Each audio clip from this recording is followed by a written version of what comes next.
and I talk about what I think are the 10 top roles of a leader. And building a team is one of them. Yes. Is actually that, make sure you pick the right people, you mould them into a team.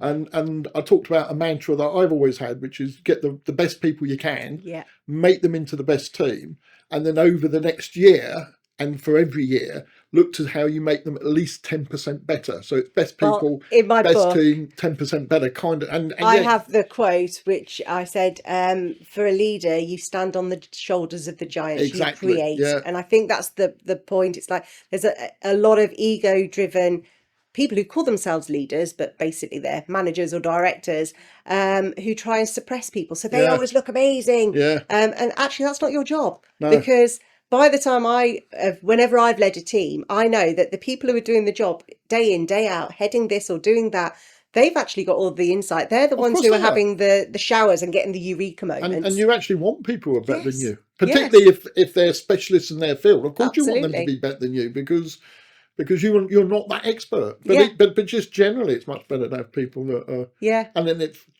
challenges you, doesn't it? It makes you better as absolutely. well. Yeah. Would be Yeah. useful for the listeners and viewers of the Well, I think podcast. there was one story which was almost like my defining moment when I was like, that's what I stand for.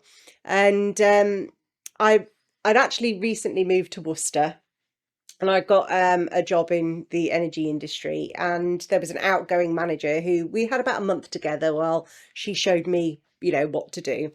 And she was showing me this big long report that I had to go into this database and I had to press that button and do this and blah, blah. And I just stopped her. I said, I will never be running this report.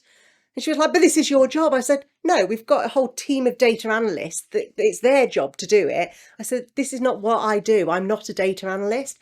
And she was really not very impressed with me. But as soon as she left, and I did give this to this amazing guy called Mark, who was bored out of his mind doing this repetitive task. And then he got this, and he was like, and I can enhance this and I can add that to it, and we can do this. And within 3 months, the national sales team was singing our praises for developing this thing. And I just said, Mark did it. Yeah, It was all about Mark. yeah, And so the lesson was I stayed in my lane. I knew fundamentally that I was not the right person to do that, and I delegated it to somebody who was, chomping at the bit to yeah, do it.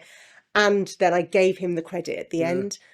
My part of that was the fact that I chose leadership, and that was my part in the Yeah. story. That is why we were successful.